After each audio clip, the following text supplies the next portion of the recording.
Hello friends, this is Harvinder Singh and welcome to the YouTube channel learn with Harvinder sir. ਅਤੇ ਇਸ video ਵਿੱਚ ਅਸੀਂ ਕਰਾਂਗੇ PSEB ਕਲਾਸ 8 ਦਾ ਲੈਸਨ ਨੰਬਰ 13 ਜਿਸ ਦਾ ਨਾਮ ਹੈ ਸਮੈਸ਼ਿੰਗ ਦਾ ਗਲਾਸ ਸੀਲਿੰਗ। ਪਿਆਰੇ ਵਿਦਿਆਰਥੀਓ, ਇਸ ਵੀਡੀਓ ਵਿੱਚ ਪਹਿਲਾਂ ਅਸੀਂ ਇਸ ਪਾਰਟ ਨੂੰ ਪੜਾਂਗੇ, ਸਮਝਾਂਗੇ ਤੇ ਅੰਤ ਵਿੱਚ ਇਸ ਦੇ ਕੁਐਸਚਨ ਆਨਸਰਸ ਅਤੇ ਬੈਕ ਐਕਸਰਸਾਈਜ਼ ਕਰਾਂਗੇ। ਪਰ ਸ਼ੁਰੂ ਕਰਨ ਤੋਂ ਪਹਿਲਾਂ ਇੱਕ ਸੰਦੇਸ਼, ਜੇ ਅਜੇ ਤੱਕ ਆਪ ਸਾਰਿਆਂ ਨੇ YouTube channel learn with Harvinder sir ਨੂੰ ਸਬਸਕ੍ਰਾਈਬ ਨਹੀਂ ਕੀਤਾ ਤੇ ਚੈਨਲ ਨੂੰ ਸਬਸਕ੍ਰਾਈਬ ਜ਼ਰੂਰ ਕਰੋ ਤਾਂ ਜੋ ਨਵੀਆਂ ਵੀਡੀਓਜ਼ ਆਪ ਸਾਰਿਆਂ ਨੂੰ ਸਮੇਂ ਸਿਰ ਪ੍ਰਾਪਤ ਹੋ ਸਕਣ। ਆਓ ਸ਼ੁਰੂ ਕਰਦੇ ਹਾਂ। तो सब तो पहला असीं इसका जिहड़ा टाइटल है समैशिंग द ग्लास सीलिंग उसका अर्थ समझते हाँ। तो समैशिंग का अर्थ हुंदा तोड़ना, तो ग्लास सीलिंग का की अर्थ हुंदा? तो ग्लास सीलिंग का अर्थ हुंदा something unfair that stops women from getting important positions और जॉब्स। तो कोई अनुचित गल जो कि स्त्रियां नूं इंपॉर्टेंट पोजीशनस या इंपॉर्टेंट जॉब्स करन तो रोकदियां हन, या यह सोच ਇਹ ਬਿਲੀਵ ਕਿ ਜਿਹੜੀਆਂ ਇਸਤਰੀਆਂ ਹਨ, ਲੇਡੀਜ਼ ਹਨ, ਉਹ ਵਿਆਹ ਤੋਂ ਬਾਅਦ ਬਾਹਰ ਦੇ ਕੰਮ ਨਹੀਂ ਕਰ ਸਕਦੀ, ਵਿਆਹ ਤੋਂ ਬਾਅਦ ਜੌਬ ਨਹੀਂ ਕਰ ਸਕਦੀ, ਅਤੇ ਇਸ ਸੋਚ ਨੂੰ ਗਲਾਸ ਸੀਲਿੰਗ ਕਿਹਾ ਜਾਂਦਾ ਹੈ। ਅਤੇ ਇਸ ਪਾਠ ਵਿੱਚ ਇਸ ਸੋਚ ਨੂੰ ਤੋੜਿਆ ਗਿਆ ਹੈ, ਇਸ ਕਰਕੇ ਇਸ ਪਾਠ ਦਾ ਨਾਂ ਹੈ ਸਮੈਸ਼ਿੰਗ ਦਾ ਗਲਾਸ ਸੀਲਿੰਗ। ਅਤੇ ਪਾਠ ਸ਼ੁਰੂ ਕਰਨ ਤੋਂ ਪਹਿਲਾਂ ਅਸੀਂ ਔਖੇ ਸ਼ਬਦਾਂ ਦੇ ਅਰਥ ਵੀ ਕਰ ਲੈਂਦੇ ਹਾਂ। ਸਮੈਸ਼ਿੰਗ ਦਾ ਅਰਥ ਹੁੰਦਾ ਤੋੜਨਾ, ਹਗਡ ਗਲੇ ਲਗਾਉਣਾ, ਮੈਮਰੀਜ਼ ਯਾਦਾਂ, ਰਿਗਰੈਟ ਖੇਦ ਜਾਂ ਅਫਸੋਸ, ਐਥਰਾਈਟਿਸ ਗਠੀਏ ਦੀ ਬਿਮਾਰੀ, ਚੈਰੀਟੇਬਲ ਖੈਰਾਤੀ, ਸਕਿੱਲਸ ਹੁਨਰ, ਪਬਲਿਸ਼ਿੰਗ ਪ੍ਰਕਾਸ਼ਿਤ ਕਰਨਾ, ਓਪਰਚੁਨਿਟੀ ਮੌਕਾ, ਸੋਲ ਦਾ ਅਰਥ ਹੁੰਦਾ ਇਕੱਲਾ ਜਾਂ ਇਕੱਲੀ, ਰੋਲ ਮਾਡਲ ਆਦਰਸ਼, ਕੁਆਲੀਫਿਕੇਸ਼ਨ ਯੋਗਤਾ, ਇੰਸਪੀਰੇਸ਼ਨ ਪ੍ਰੇਰਨਾ, ਪ੍ਰਮੋਟ ਬੜਾਵਾ ਦੇਣਾ, ਫੋਰਨ ਵਿਦੇਸ਼। ਅਤੇ ਆਓ ਹੁਣ ਅਸੀਂ ਪਾਠ ਨੂੰ ਪੜ੍ਹਦੇ ਹਾਂ। ਅਤੇ ਪਾਠ ਸ਼ੁਰੂ ਕਰਨ ਤੋਂ ਪਹਿਲਾਂ ਤੁਹਾਨੂੰ ਥੋੜ੍ਹਾ ਜਿਹਾ ਇਸਦਾ ਬੈਕਗਰਾਊਂਡ ਪਤਾ ਹੋਣਾ ਚਾਹੀਦਾ ਕਿ ਇਹ ਦੋ ਸਹੇਲੀਆਂ ਪਰਮਜੀਤ ਅਤੇ ਗੀਤ ਦੀ ਕਹਾਣੀ ਹੈ ਜੋ ਕਿ 25 ਸਾਲਾਂ ਬਾਅਦ ਮਿਲੀਆਂ ਹਨ। ਅਤੇ ਗੀਤ ਦਾ ਵਿਆਹ ਹੋ ਗਿਆ ਸੀਗਾ ਅਤੇ ਗੀਤ ਆਪਣੀ ਮੈਰਿਜ ਤੋਂ ਬਾਅਦ, ਆਪਣੇ ਵਿਆਹ ਤੋਂ ਬਾਅਦ ਫੋਰਨ ਚਲੀ ਗਈ ਸੀ। ਅਤੇ ਆਓ ਹੁਣ ਅਸੀਂ ਦੇਖਦੇ ਹਾਂ ਇਸ ਪਾਠ ਵਿੱਚ ਕੀ ਹੁੰਦਾ। ਦੀਦੀ you still look the same, Paramjit hugged Geet tightly. ਅਤੇ ਪਰਮਜੀਤ ਨੇ ਗੀਤ ਨੂੰ ਆਪਣੇ ਗਲ ਦੇ ਨਾਲ ਲਾਇਆ ਅਤੇ ਕਿਹਾ ਕਿ ਦੀਦੀ ਤੁਸੀਂ ਤਾਂ ਬਿਲਕੁਲ ਪਹਿਲਾਂ ਵਰਗੇ ਹੀ ਹੋ। 25 years had passed, 25 ਸਾਲ ਬੀਤ ਗਏ। both had been busy raising their own families, ਦੋਹੇ ਹੀ ਆਪਣੇ ਪਰਿਵਾਰ ਵਿੱਚ ਬਿਜ਼ੀ ਸਨ। ਗੀਤ had gone abroad after marriage, ਗੀਤ ਵਿਆਹ ਤੋਂ ਬਾਅਦ ਅਬਰੋਡ ਚਲੇ ਗਈ, ਦੂਜੇ ਦੇਸ਼ ਵਿੱਚ ਚਲੀ ਗਈ। their childhood memories however were still fresh, ਪਰ ਉਹਨਾਂ ਦੇ ਬਚਪਨ ਦੀਆਂ ਯਾਦਾਂ ਹੱਲੇ ਵੀ ਤਾਜ਼ਾ ਸਨ। ਪਰਮਜੀਤ's mother, a widow, had been a trusted house help at Gates' house and Paramjeet was lucky to be treated as a daughter by Gates' parents. Paramjit ਦੀ ਮਾਂ ਜੋ ਕਿ ਇੱਕ ਵਿਡੋ ਸਨ, ਜੋ ਕਿ ਇੱਕ ਵਿਧਵਾ ਸਨ, ਕਿ ਉਹਨਾਂ ਦੇ ਪਤੀ ਦੀ ਡੈਥ ਹੋ ਚੁੱਕੀ ਸੀ, ਉਹ ਗੀਤ ਦੇ ਘਰ ਕੰਮ ਕਰਦੇ ਸਨ ਅਤੇ ਪਰਮਜੀਤ ਬਹੁਤ ਲੱਕੀ ਸੀ ਕਿਉਂਕਿ ਗੀਤ ਦੇ ਪੇਰੈਂਟਸ ਪਰਮਜੀਤ ਨੂੰ ਵੀ ਆਪਣੀ ਧੀ ਵਾਂਗ ਹੀ ਪਿਆਰ ਕਰਦੇ ਸਨ। Look at you Paramjit, you seem to have done well in life. ਅਤੇ ਹੁਣ ਗੀਤ ਪਰਮਜੀਤ ਨੂੰ ਕਹਿ ਰਹੀ ਹੈ, ਪਰਮਜੀਤ ਤੈਨੂੰ ਦੇਖ ਕੇ ਐਂ ਲੱਗ ਰਿਹਾ ਕਿ ਤੂੰ ਜ਼ਿੰਦਗੀ ਵਿੱਚ ਬਹੁਤ ਕੁਝ ਵਧੀਆ ਕੀਤਾ। Geet had noticed Paramjit's good clothes, her costly mobile phone and her polished way of talking. ਅਤੇ ਗੀਤ ਨੇ ਇਹ ਦੇਖਿਆ ਕਿ ਪਰਮਜੀਤ ਨੇ ਬਹੁਤ ਹੀ ਵਧੀਆ ਕੱਪੜੇ ਪਾਏ ਹੋਏ ਹਨ, ਉਸ ਕੋਲ ਬਹੁਤ ਹੀ ਵਧੀਆ ਮੋਬਾਈਲ ਹੈ, ਮਹਿੰਗਾ ਮੋਬਾਈਲ ਹੈ ਅਤੇ ਉਹ ਬਹੁਤ ਹੀ ਚੰਗੀ ਤਰ੍ਹਾਂ ਗੱਲ ਕਰ ਰਹੀ ਹੈ। One would hardly believe that she had been extremely poor as a child when her father had passed away. ਅਤੇ ਪਰਮਜੀਤ ਨੂੰ ਦੇਖ ਕੇ ਇਹ ਮੰਨਣਾ ਹੀ ਬਹੁਤ ਮੁਸ਼ਕਿਲ ਸੀਗਾ ਕਿ ਉਹ ਬਹੁਤ ਹੀ ਗਰੀਬ ਸੀ ਜਦੋਂ ਉਸਦੇ ਪਿਤਾ ਜੀ ਦੀ ਡੈਥ ਹੋਈ ਸੀ। Geet took Paramjit with her to the rooftop where they had often played together as children. ਅਤੇ ਗੀਤ ਪਰਮਜੀਤ ਨੂੰ ਛੱਤ ਵਿੱਚ ਲੈ ਗਈ ਜਿੱਥੇ ਉਹ ਬਚਪਨ ਵਿੱਚ ਇਕੱਠੇ ਖੇਡਿਆ ਕਰਦੇ ਸਨ। They admired the beautiful sunset as birds return to their nests. ਅਤੇ ਸ਼ਾਮ ਦਾ ਸਮਾਂ ਸੀਗਾ, ਸੂਰਜ ਢਲ ਰਿਹਾ ਸੀਗਾ ਅਤੇ ਉਹ ਸੀਨਰੀ ਨੂੰ ਵੀ ਦੇਖ ਰਹੇ ਸਨ ਅਤੇ ਜਿਹੜੇ ਪੰਛੀ ਨੇ, ਜਿਹੜੇ ਬਰਡਸ ਨੇ, ਉਹ ਆਪਣੇ ਨੈਸਟ ਵਿੱਚ, ਆਪਣੇ ਆਲਣਿਆਂ ਵਿੱਚ, ਆਪਣੇ ਘੋਂਸਲਿਆਂ ਵਿੱਚ ਵਾਪਸ ਜਾ ਰਹੇ ਸਨ। ਦੀਦੀ tell me about yourself, how have you been, what took you so long to visit us, Paramjit asked. ਅਤੇ ਪਰਮਜੀਤ ਨੇ ਗੀਤ ਨੂੰ ਪੁੱਛਿਆ ਕਿ ਦੀਦੀ ਮੈਨੂੰ ਆਪਣੇ ਬਾਰੇ ਦੱਸੋ ਕਿ ਤੁਹਾਡਾ ਕੀ ਹਾਲ ਚਾਲ ਹੈ, ਤੁਸੀਂ ਸਾਡੇ ਕੋਲ ਆਉਣ ਵਿੱਚ ਇੰਨਾ ਸਮਾਂ ਕਿਉਂ ਲਗਾਇਆ, ਮੀਨਸ ਕਿ ਫੋਰਨ ਤੋਂ ਇੰਡੀਆ ਆਉਣ ਵਿੱਚ ਬਹੁਤ ਜ਼ਿਆਦਾ ਸਮਾਂ ਕਿਉਂ ਲਾਇਆ। ਗੀਤ replied, do you C these birds, my life has been exactly like ਦੇਅਰਸ। ਕਿ ਤੂੰ ਇਹਨਾਂ ਪੰਛੀਆਂ ਨੂੰ ਦੇਖਿਆ ਅਤੇ ਮੇਰੀ ਲਾਈਫ ਵੀ, ਮੇਰਾ ਜੀਵਨ ਵੀ ਇਹਨਾਂ ਦੀ ਤਰ੍ਹਾਂ ਹੀ ਹੈ। I flew away into an unknown land, built my family nest, looked after the needs of my husband and his old parents, and raised 2 fine sons. ਕਿ ਮੈਂ ਕਿਸੇ ਅਨਨੋਨ ਲੈਂਡ, ਜਿਸ ਦਾ ਅਰਥ ਹੈ ਕਿ ਦੂਜੇ ਦੇਸ਼ ਵਿੱਚ ਚਲੀ ਗਈ। ਉੱਥੇ ਮੈਂ ਆਪਣਾ ਪਰਿਵਾਰ ਵੱਡਾ ਕੀਤਾ। ਮੈਂ ਆਪਣੇ ਹਸਬੈਂਡ ਅਤੇ ਆਪਣੇ ਸੱਸ ਸਹੁਰੇ ਦੀ ਨੀਡਸ ਨੂੰ ਦੇਖਿਆ, ਉਹਨਾਂ ਦੀਆਂ ਜ਼ਰੂਰਤਾਂ ਪੂਰੀਆਂ ਕੀਤੀਆਂ ਅਤੇ 2 ਮੁੰਡਿਆਂ ਨੂੰ ਪਾਲਿਆ। But my nest is very lonely now. ਪਰ ਹੁਣ ਮੇਰਾ ਆਲਣਾ ਹੈ, ਜਿਹੜਾ ਮੇਰਾ ਘੌਂਸਲਾ ਹੈ, ਉਹ ਬਹੁਤ ਲੋਨਲੀ ਹੈ, ਜਿਸ ਦਾ ਅਰਥ ਹੈ ਕਿ ਹੁਣ ਮੈਂ ਬਹੁਤ ਇਕੱਲਾ ਫੀਲ ਕਰ ਰਹੀ ਹਾਂ। My parents in law have passed ਅਵੇ, ਕਿ ਉਸਦੇ ਮੇਰੇ ਸੱਸ ਸਹੁਰੇ ਦੀ ਡੈਥ ਹੋ ਚੁੱਕੀ ਹੈ। And my sons have shifted out, ਕਿ ਹੁਣ ਮੇਰੇ ਪੁੱਤਰ ਮੇਰੇ ਤੋਂ ਵੱਖ ਰਹਿ ਰਹੇ ਹਨ। My husband usually remains busy at work, ਅਤੇ ਮੇਰੇ ਹਸਬੈਂਡ ਨੇ ਉਹ ਕੰਮ ਵਿੱਚ ਰੁੱਝੇ ਰਹਿੰਦੇ ਨੇ। ਦੀਦੀ, you also must B working right? I still remember you as a class topper in studies as well as sports. The medals and awards won by you are kept on that huge wooden rack, Paramjeet said. ਦੀਦੀ, ਤੁਸੀਂ ਵੀ working ਹੋਗੇ, ਤੁਸੀਂ ਵੀ ਕੋਈ ਕੰਮਕਾਰ ਕਰ ਰਹੇ ਹੋਗੇ, ਅਤੇ ਮੈਨੂੰ ਹਜੇ ਵੀ ਯਾਦ ਹੈ ਕਿ ਤੁਸੀਂ ਕਲਾਸ ਵਿੱਚ ਟੌਪ ਕਰਦੇ ਸੀਗੇ, ਪੜ੍ਹਾਈ ਵਿੱਚ ਵੀ ਤੁਸੀਂ ਟੌਪਰ ਸੀਗੇ ਅਤੇ ਸਪੋਰਟਸ ਵਿੱਚ ਵੀ ਤੁਸੀਂ ਟੌਪਰ ਸੀਗੇ, ਅਤੇ ਜਿਹੜੇ ਤੁਸੀਂ ਮੈਡਲਸ ਜਿੱਤੇ ਨੇ ਉਹ ਹਲੇ ਵੀ ਉਸ ਵੁਡਨ ਰੈਕ 'ਤੇ ਪਏ ਹੋਏ ਹਨ। ਅਤੇ ਇਹ ਪਰਮਜੀਤ ਨੇ ਕਿਹਾ, No, I was not allowed to work after marriage. My husband and parents had to be looked after, Geet spoke with regret. ਤੇ ਗੀਤ ਨੂੰ ਇਸ ਗੱਲ ਦਾ ਅਫਸੋਸ ਸੀ, ਤੇ ਰਿਗਰੈਟ ਦਾ ਅਰਥ ਹੁੰਦਾ ਅਫਸੋਸ। ਕਿਸ ਚੀਜ਼ ਦਾ ਅਫਸੋਸ ਸੀ? ਕਿ ਉਸਨੂੰ ਵਿਆਹ ਤੋਂ ਬਾਅਦ ਕੰਮ ਕਰਨ ਨਹੀਂ ਦਿੱਤਾ ਗਿਆ। ਤੇ ਉਸਨੇ ਇਹ ਕਿਹਾ ਕਿ ਮੈਂ ਆਪਣੇ ਹਸਬੈਂਡ ਦਾ, ਆਪਣੇ ਪਤੀ ਦਾ ਅਤੇ ਉਸਦੇ ਪੇਰੈਂਟਸ ਦਾ ਧਿਆਨ ਰੱਖਣਾ ਸੀ, ਇਸ ਕਰਕੇ ਉਸਨੂੰ ਕੰਮ ਕਰਨ ਨਹੀਂ ਦਿੱਤਾ ਗਿਆ। Now tell me your story, Paramjeet. What have you been doing? Paramjit, ਤੂੰ ਮੈਨੂੰ ਆਪਣੇ ਬਾਰੇ ਦੱਸ ਕਿ ਤੂੰ ਕੀ ਕਰ ਰਹੀ ਹੈ। I could barely finish high school when my mother caught arthritis. I had to work during the day to earn money for her medical treatment. But Didi, your parents have always been very kind to us. They got me to attend evening classes run by charitable agency. The agency helped me set up a small business on my own. Paramjeet spoke proudly. ਅਤੇ ਪਰਮਜੀਤ ਨੇ ਇਹ ਕਿਹਾ ਕਿ ਮੈਂ ਮਸਾਂ ਹੀ high school finish ਕੀਤਾ ਸੀਗਾ ਅਤੇ ਮੇਰੀ ਮਦਰ ਨੂੰ ਗਠੀਏ ਦੀ ਬਿਮਾਰੀ ਲੱਗ ਗਈ, ਅਤੇ ਮੈਨੂੰ ਦਿਨ ਵਿੱਚ ਕੰਮ ਕਰਨਾ ਪੈਂਦਾ ਸੀਗਾ ਕਿਉਂਕਿ ਮੈਂ ਆਪਣੀ ਮਦਰ ਦਾ ਟਰੀਟਮੈਂਟ ਵੀ ਕਰਾਉਣਾ ਸੀ। ਅਤੇ ਤੁਹਾਡੇ ਪੇਰੈਂਟਸ ਬਹੁਤ ਵਧੀਆ ਨੇ, ਅਤੇ ਉਹਨਾਂ ਨੇ ਮੈਨੂੰ ਈਵਨਿੰਗ ਕਲਾਸਿਸ ਅਟੈਂਡ ਕਰਾਉਣ ਵਿੱਚ ਮੇਰੀ ਹੈਲਪ ਕੀਤੀ। ਅਤੇ ਈਵਨਿੰਗ ਕਲਾਸਿਸ ਇੱਕ ਚੈਰੀਟੇਬਲ ਏਜੰਸੀ ਦੁਆਰਾ ਚਲਾਈਆਂ ਜਾਂਦੀਆਂ ਸਨ, ਅਤੇ ਉਸ ਏਜੰਸੀ ਨੇ ਮੇਰੀ ਹੈਲਪ ਕੀਤੀ ਕਿ ਮੈਂ ਇੱਕ ਛੋਟਾ ਜਿਹਾ ਆਪਣਾ ਬਿਜ਼ਨਸ ਹੈ ਉਹ ਸਟਾਰਟ ਕਰ ਸਕਾਂ। ਅਤੇ ਪਰਮਜੀਤ ਨੇ ਬਹੁਤ ਹੀ ਮਾਣ ਦੇ ਨਾਲ ਕਿਹਾ, What kind of business exactly? Geet asked eagerly. ਤੇ ਗੀਤ ਨੇ ਬਹੁਤ ਹੀ ਉਤਸੁਕਤਾ ਨਾਲ ਪੁੱਛਿਆ, ਕਿਸ ਤਰ੍ਹਾਂ ਦਾ business? The agency trained me in computer and internet skills. I also learned desktop publishing. This means using a small computer and a machine for printing to produce books, magazines and other printed materials. The agency also taught money skills and opened my bank account and helped me get a nice loan to start my business. I made use of the growing online work opportunities right from this home and neighborhood.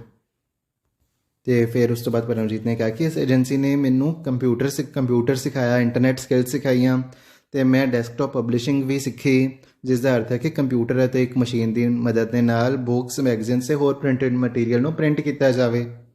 ਅਤੇ agency ਤੋਂ ਮੈਂ money skills, ਪੈਸੇ ਪ੍ਰਤੀ ਹੁਨਰ ਵੀ ਸਿੱਖੇ, ਅਤੇ ਉਹਨਾਂ ਨੇ ਮੇਰਾ ਬੈਂਕ ਅਕਾਊਂਟ ਖੁਲਵਾਇਆ, ਅਤੇ ਉਹਨਾਂ ਨੇ ਮੈਨੂੰ ਲੋਨ ਦਿਵਾਉਣ ਵਿੱਚ ਵੀ ਮਦਦ ਕੀਤੀ, ਜਿਸ ਨਾਲ ਮੈਂ ਆਪਣਾ ਬਿਜ਼ਨਸ ਸਟਾਰਟ ਕਰ ਪਾਈ। ਅਤੇ ਘਰ ਅਤੇ ਆਂਢ ਗੁਆਂਢ ਤੋਂ ਜਿਹੜੇ ਔਨਲਾਈਨ ਵਰਕ ਵਾਸਤੇ ਓਪਰਚੁਨਿਟੀ ਸੀਗੇ, ਜਿਹੜੇ ਵੀ ਮੌਕੇ ਸੀਗੇ, ਅਤੇ ਮੈਂ ਉਹਨਾਂ ਮੌਕਿਆਂ ਦਾ ਲਾਭ ਉਠਾਇਆ।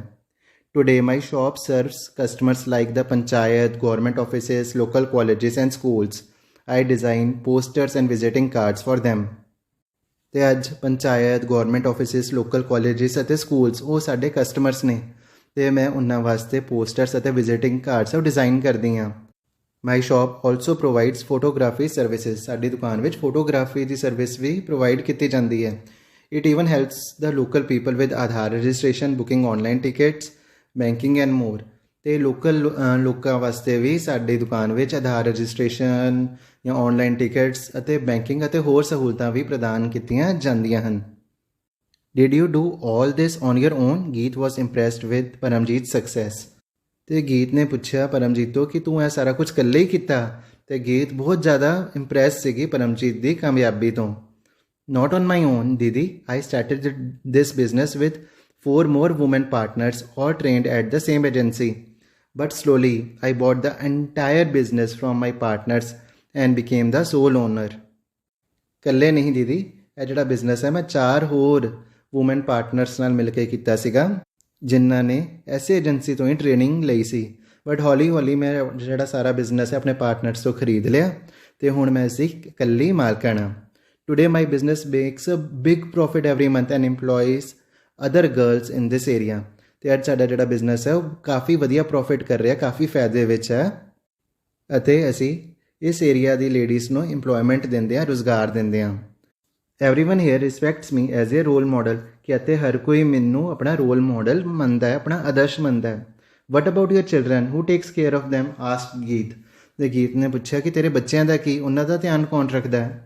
I have been blessed with a helpful husband and loving parents-in-law. Even my mother stays with me. We work together, cook together, and enjoy raising the kids together as a team. Paramjeet spoke with confidence. ਤੇ ਪਰਮਜੀਤ ਨੇ ਕਿਹਾ ਕਿ ਮੈਂ ਬਹੁਤ blessed ਹਾਂ ਕਿ ਮੈਨੂੰ ਬਹੁਤ ਹੀ ਹੈਲਪਫੁਲ ਹਸਬੈਂਡ ਮਿਲਿਆ ਅਤੇ ਬਹੁਤ ਹੀ ਪਿਆਰ ਕਰਨ ਵਾਲੇ ਪੇਰੈਂਟਸ ਇਨ ਲਾਅ ਮਿਲੇ ਹਨ, ਕਿ ਮੇਰਾ ਪਤੀ ਅਤੇ ਸੱਸ ਸਹੁਰੇ ਬਹੁਤ ਵਧੀਆ ਹਨ ਅਤੇ ਮੇਰੀ ਮਾਂ ਵੀ ਸਾਡੇ ਨਾਲ ਹੀ ਰਹਿੰਦੀ ਹੈ। ਅਸੀਂ ਇਕੱਠੇ ਹੀ ਕੰਮ ਕਰਦੇ ਹਾਂ, ਇਕੱਠੇ ਹੀ ਰੋਟੀ ਬਣਾਉਂਦੇ ਹਾਂ, ਇਕੱਠੇ ਹੀ ਬੱਚਿਆਂ ਨੂੰ ਪਾਲਦੇ ਹਾਂ ਅਤੇ ਅਸੀਂ ਇੱਕ ਟੀਮ ਦੀ ਤਰ੍ਹਾਂ ਕੰਮ ਕਰਦੇ ਹਾਂ। ਅਤੇ ਪਰਮਜੀਤ ਨੇ ਬਹੁਤ ਹੀ ਕੌਨਫੀਡੈਂਸ ਨਾਲ ਕਿਹਾ, I am so proud of you my dear friend. Geet held Paramjit's hands tightly, can you give me something to do. ਅਤੇ ਗੀਤ ਨੇ ਕਿਹਾ ਕਿ ਮੈਨੂੰ ਤੇਰੇ 'ਤੇ ਬਹੁਤ ਮਾਣ ਹੈ। ਅਤੇ ਉਸਨੇ ਪਰਮਜੀਤ ਦੇ ਹੱਥਾਂ ਨੂੰ ਫੜਿਆ ਅਤੇ ਕਿਹਾ ਕਿ ਤੂੰ ਮੈਨੂੰ ਵੀ ਕੋਈ ਕੰਮ ਦੇ ਸਕਦੀ ਹੈ। Didi you must be joking, how can I ask a post graduate like you to work for me, Paramjeet replied. ਅਤੇ ਪਰਮਜੀਤ ਨੇ ਕਿਹਾ ਕਿ ਦੀਦੀ ਤੁਸੀਂ ਮਖੌਲ ਕਰ ਰਹੇ ਹੋ, ਤੁਸੀਂ ਮਜ਼ਾਕ ਕਰ ਰਹੇ ਹੋ ਕਿ ਮੈਂ ਤੁਹਾਡੇ ਵਰਗੀ ਪੋਸਟ ਗ੍ਰੈਜੂਏਟ ਨੂੰ ਕਿਸ ਤਰ੍ਹਾਂ ਆਪਣੇ ਵਾਸਤੇ ਕੰਮ ਕਰਨ ਲਈ ਕਹਿ ਸਕਦੀ ਹਾਂ। You have earned the highest qualification through your work and set up a successful business. Your journey is an inspiration for many girls, Geet explained. ਤੇ ਗੀਤ ਨੇ ਕਿਹਾ ਕਿ ਤੂੰ ਸਭ ਤੋਂ ਵੱਡੀ ਯੋਗਤਾ ਆਪਣੇ ਕੰਮ ਅਤੇ ਸਕਸੈਸਫੁਲ ਬਿਜ਼ਨਸ ਨਾਲ ਸਭ ਤੋਂ ਵੱਡੀ ਯੋਗਤਾ ਹਾਈਐਸਟ ਕੁਆਲੀਫਿਕੇਸ਼ਨ ਨੇ ਉਹ ਕਮਾਈ ਹੈ। ਅਤੇ ਜਿਹੜੀ ਤੇਰੀ ਸਟੋਰੀ ਹੈ, ਤੇਰੀ ਜਿਹੜੀ ਜਰਨੀ ਹੈ ਉਹ ਹੋਰ ਕੁੜੀਆਂ ਲਈ ਵੀ ਇੱਕ ਮਿਸਾਲ ਹੈ। ਅਤੇ ਗੀਤ ਨੇ ਪਰਮਜੀਤ ਨੂੰ ਕਿਹਾ, ਦੀਦੀ then I shall need your help to grow my business abroad. You can tell and write stories about the small group of women working here. You can promote the business and help me get more work from foreign customers. Paramjeet was excited. ਅਤੇ ਫਿਰ ਪਰਮਜੀਤ ਨੇ ਗੀਤ ਨੂੰ ਕਿਹਾ ਕਿ ਦੀਦੀ ਫਿਰ ਤੁਸੀਂ ਫੋਰਨ ਵਿੱਚ, ਵਿਦੇਸ਼ ਵਿੱਚ ਸਾਡਾ ਜਿਹੜਾ ਬਿਜ਼ਨਸ ਹੈ ਉਹ ਗਰੋ ਕਰਨ ਵਿੱਚ ਸਾਡੀ ਹੈਲਪ ਕਰ ਸਕਦੇ ਹੋ। ਤੁਸੀਂ ਉੱਧਰ ਦੇ ਲੋਕਾਂ ਨੂੰ ਸਾਡੀਆਂ ਕਹਾਣੀਆਂ ਦੱਸੋ ਅਤੇ ਇਹ ਲਿਖੋ ਕਿ ਸਮਾਲ ਗਰੁੱਪ ਆਫ ਵੂਮਨ ਹੈ, ਕਿ ਛੋਟਾ ਜਿਹਾ ਕੁੜੀਆਂ ਦਾ ਇਕੱਠ ਕਿਸ ਤਰ੍ਹਾਂ ਵਰਕ ਕਰ ਰਿਹਾ। You can promote the business and help me get more work from foreign customers. Paramjit was excited. ਅਤੇ ਪਰਮਜੀਤ ਨੇ ਕਿਹਾ ਕਿ ਤੁਸੀਂ ਸਾਡਾ ਬਿਜ਼ਨਸ ਹੈ ਫੋਰਨ ਵਿੱਚ ਪ੍ਰਮੋਟ ਕਰ ਸਕਦੇ ਹੋ ਅਤੇ ਸਾਨੂੰ ਫੋਰਨ ਦੇ ਕਸਟਮਰਸ ਤੋਂ ਵੀ ਕੰਮ ਹੈ ਦਵਾ ਸਕਦੇ ਹੋ। ਅਤੇ ਪਰਮਜੀਤ ਬਹੁਤ ਐਕਸਾਈਟਿਡ ਸੀ, ਬਹੁਤ ਉਤਸ਼ਾਹਿਤ ਸੀ। Yes I shall do that, I think I have found my nest again. Geet spoke with the tears of joy in her eyes. ਹਾਂ, ਇਹ ਮੈਂ ਕਰਾਂਗੀ ਅਤੇ ਮੈਂ ਬਹੁਤ ਕੁਝ ਹੋਰ ਕਰਾਂਗੀ। ਅਤੇ ਮੈਨੂੰ ਇਹ ਲੱਗਦਾ ਹੈ ਕਿ ਮੈਨੂੰ ਆਪਣਾ ਘੋਂਸਲਾ, ਮੈਨੂੰ ਆਪਣਾ ਆਲਣਾ ਮਿਲ ਗਿਆ ਅਤੇ ਗੀਤ ਦੀਆਂ ਅੱਖਾਂ ਵਿੱਚ ਹੁਣ ਹੰਝੂ ਸਨ। Even after so many years the rooftop gave the same energy and hope to Geet as it did for her as a child. ਅਤੇ ਕਾਫੀ ਸਾਲਾਂ ਬਾਅਦ ਵੀ ਰੂਫਟੌਪ ਤੋਂ, ਘਰ ਦੀ ਛੱਤ ਤੋਂ ਗੀਤ ਨੂੰ ਉਹੀ ਐਨਰਜੀ ਮਿਲੀ ਜਿਸ ਤਰ੍ਹਾਂ ਦੀ ਐਨਰਜੀ ਉਸ ਨੂੰ ਉਦੋਂ ਮਿਲਦੀ ਸੀ ਜਦੋਂ ਉਹ ਇੱਕ ਬੱਚੀ ਸੀ। ਅਤੇ ਪਿਆਰੇ ਵਿਦਿਆਰਥੀਓ, ਇਹ ਸੀਗੀ ਸਟੋਰੀ ਸਮੈਸ਼ਿੰਗ ਦਾ ਗਲਾਸ ਸੀਲਿੰਗ। ਅਤੇ ਇਸ ਵਿੱਚ ਅਸੀਂ ਗੀਤ ਅਤੇ ਪਰਮਜੀਤ ਦੀ ਸਟੋਰੀ ਦੇਖੀ ਅਤੇ ਇਸ ਕਹਾਣੀ ਤੋਂ ਸਾਨੂੰ ਇਹ ਸਿੱਖਿਆ ਮਿਲਦੀ ਹੈ ਕਿ ਸਾਨੂੰ ਵੀ ਇਸ ਗਲਾਸ ਸੀਲਿੰਗ ਨੂੰ ਸਮੈਸ਼ ਕਰਨਾ ਚਾਹੀਦਾ, ਜਿਸ ਦਾ ਅਰਥ ਹੈ ਕਿ ਸਾਨੂੰ ਕੁੜੀਆਂ ਨੂੰ ਵੀ ਇਕੁਅਲ ਓਪਰਚੁਨਿਟੀਜ਼ ਨੇ ਉਹ ਦੇਣੀਆਂ ਚਾਹੀਦੀਆਂ ਹਨ। ਅਤੇ ਈਵਨ ਆਫਟਰ ਮੈਰਿਜ, ਜੇ ਕੁੜੀਆਂ ਵਿਆਹ ਤੋਂ ਬਾਅਦ ਵੀ ਕੰਮ ਕਰਨਾ ਚਾਹਣ ਤਾਂ ਉਹਨਾਂ ਨੂੰ ਨਹੀਂ ਰੋਕਣਾ ਚਾਹੀਦਾ। ਅਤੇ ਮੈਨੂੰ ਪੂਰੀ ਉਮੀਦ ਹੈ ਕਿ ਆਪ ਸਾਰਿਆਂ ਨੂੰ ਇਹ ਪਾਠ ਬਹੁਤ ਹੀ ਚੰਗੀ ਤਰ੍ਹਾਂ ਸਮਝ ਆ ਗਿਆ ਹੋਵੇਗਾ। ਹੁਣ ਅਸੀਂ ਕਰਾਂਗੇ ਇਸ ਦੇ ਕੁਐਸਚਨ ਆਨਸਰ ਅਤੇ ਐਕਟੀਵਿਟੀ। ਸਭ ਤੋਂ ਪਹਿਲਾਂ activity 2, arrange the given words in an alphabetical order as they appear in a dictionary. A few words have already been arrange for you in the table. ਅਤੇ ਅਸੀਂ ਇਸ ਤਰ੍ਹਾਂ ਵਰਡਸ ਲਿਖਣੇ ਹਨ ਜਿਸ ਤਰ੍ਹਾਂ ਡਿਕਸ਼ਨਰੀ ਵਿੱਚ ਆਉਂਦੇ ਹਨ, ਜਿਵੇਂ ਪਹਿਲਾਂ A ਵਾਲੇ ਆਉਂਦੇ ਹਨ, ਫਿਰ B ਵਾਲੇ, ਫਿਰ C ਵਾਲੇ। ਅਤੇ ਜੇ ਫਸਟ ਅਲਫਾਬੈਟ ਸੇਮ ਹੁੰਦਾ ਤਾਂ ਅਸੀਂ ਸੈਕਿੰਡ ਅਲਫਾਬੈਟ ਦੇਖਣਾ ਅਤੇ ਇਸ ਤਰ੍ਹਾਂ ਅਸੀਂ ਇਸ ਨੂੰ ਅਰੇਂਜ ਕਰਨਾ। ਅਤੇ ਸਭ ਤੋਂ ਪਹਿਲਾਂ A ਤੋਂ ਆਰਥਰਾਈਟਸ, ਇਸ ਤੋਂ ਬਾਅਦ ਚੈਰੀਟੇਬਲ, ਫਿਰ joy, memories, opportunity, poverty, promote, prosper, publishing, qualification, regret, role model, skills ਅਤੇ ਸੋਲ। ਇਸ ਤੋਂ ਬਾਅਦ activity 3, word meanings. Poverty, poverty ਦਾ ਅਰਥ ਹੁੰਦਾ ਗਰੀਬੀ। ਅਤੇ ਸੈਂਟੈਂਸ ਬਣਿਆ ਹੋਇਆ, her childhood was spent in poverty, but later she worked hard to become a successful business owner. कि उसका बचपन तो गरीबी विच बीतिया पर बाद विच उसने मेहनत की, वो सक्सैसफुल बिजनेस ओनर बनी. प्रॉस्पर का अर्थ होंदा to become successful usually by making money, कि पैसे के पक्ष तो कामयाब होना. तो इसका सेंटेंस है ही hopes his business will prosper, तो उसनूं उम्मीद है कि उसका जिहड़ा बिजनेस है वो वधेगा फुलेगा.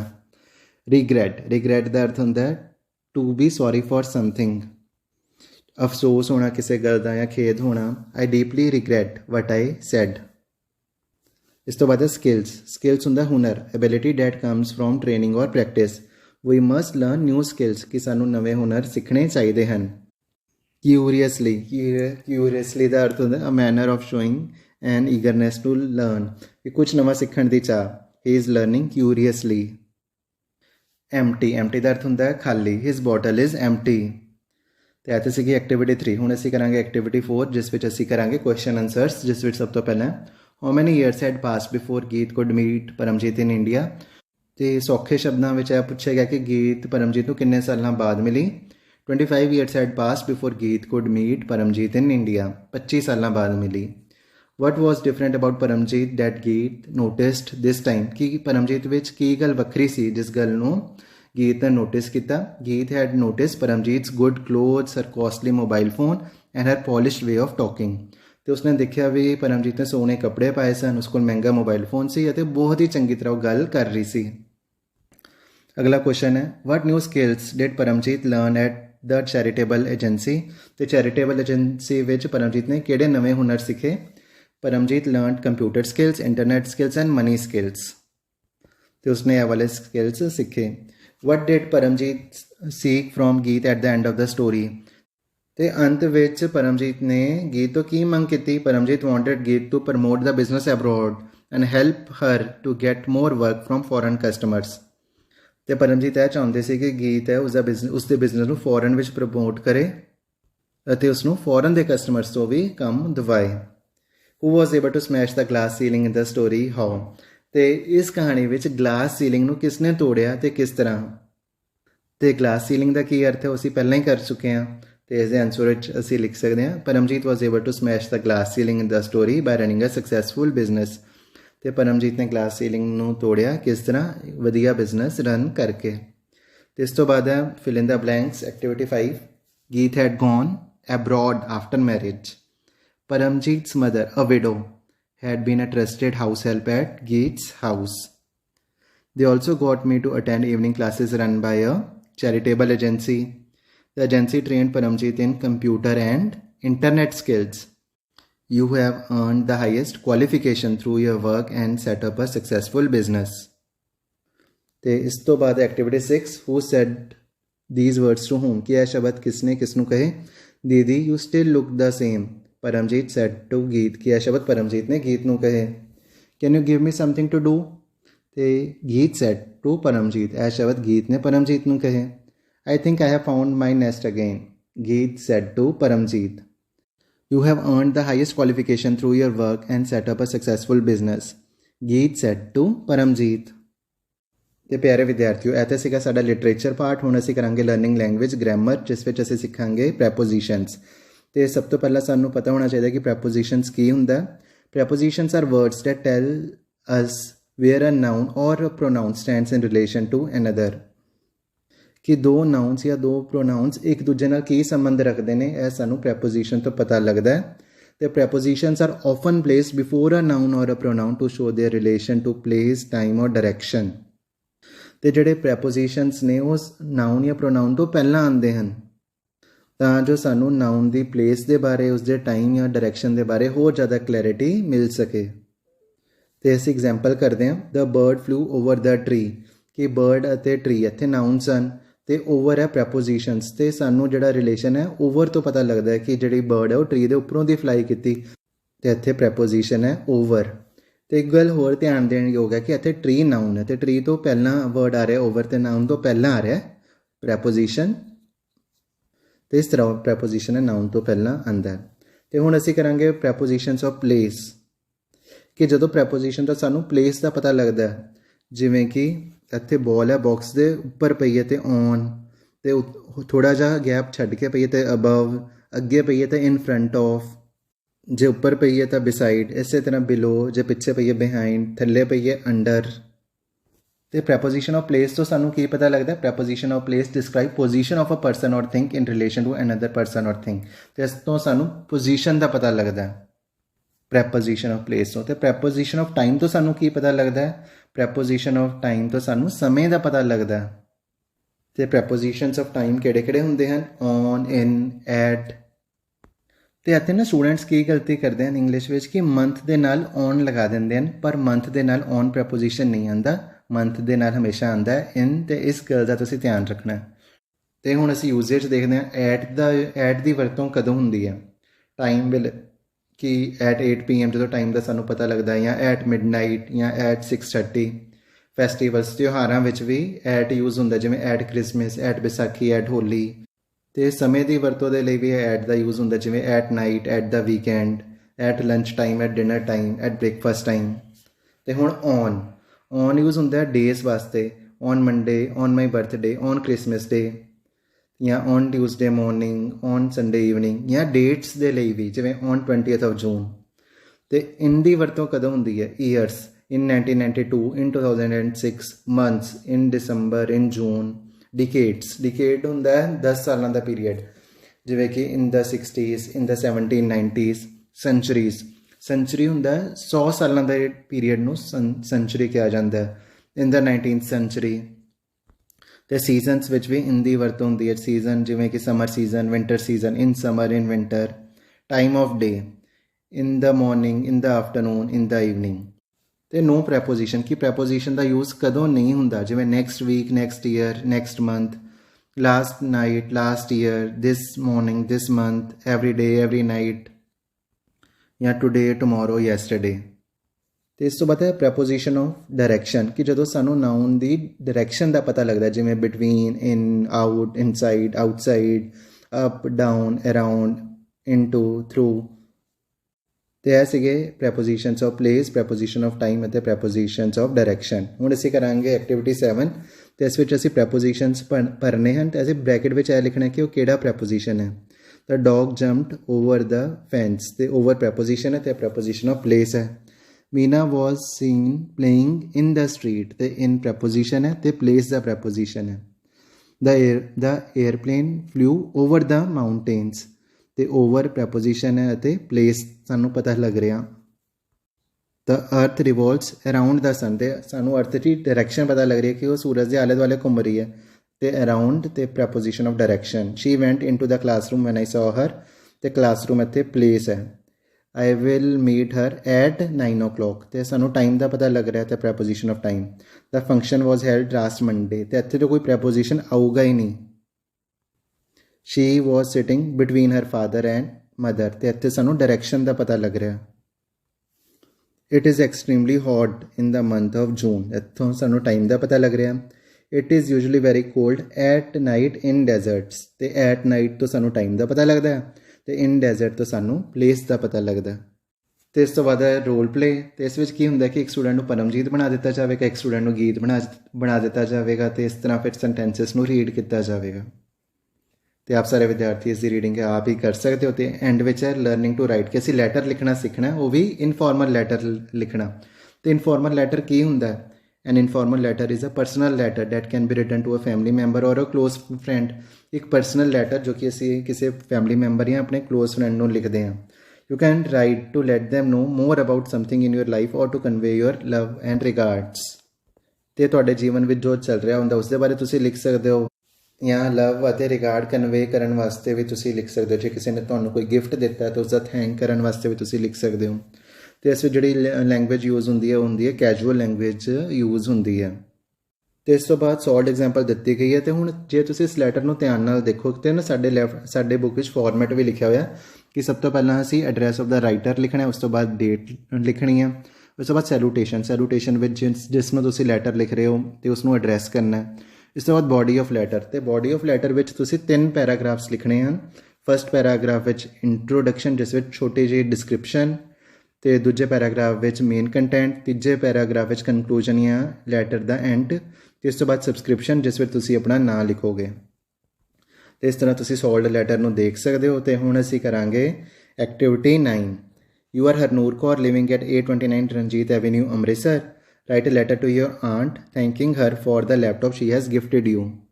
ਤੇ ਇੱਥੇ ਸਾਨੂੰ ਐਡਰੈਸ ਦਿੱਤਾ ਗਿਆ ਤੇ 829 ਰਣਜੀਤ ਐਵੇਨਿਊ ਅੰਮ੍ਰਿਤਸਰ, ਉਸ ਤੋਂ ਬਾਅਦ ਡੇਟ ਤੇ ਉਸ ਤੋਂ ਬਾਅਦ dear aunt I am writing this letter to thank you for the laptop you have gifted me on my birthday. ਤੇ ਛੋਟਾ ਜਿਹਾ ਹੋ ਗਿਆ ਸਾਡਾ ਫਸਟ ਪੈਰਾਗ੍ਰਾਫ। ਸੈਕੰਡ ਪੈਰਾਗ੍ਰਾਫ ਵਿੱਚ ਅਸੀਂ ਲਿਖ ਸਕਦੇ ਹਾਂ ਦਿਸ ਬਿਊਟੀਫੁਲ ਲੈਪਟਾਪ ਵਾਜ਼ ਸੱਚ ਅ ਥਾਟਫੁਲ gift since you already knew that I needed a laptop for my online studies. I am going to use this laptop regularly for my homework. This is about third para which this gift is so nice and useful. I shall cherish it forever. Thank you so much for the wonderful gift. Do visit us soon. We are eagerly waiting for you. Yours lovingly, Harnoor Kaur.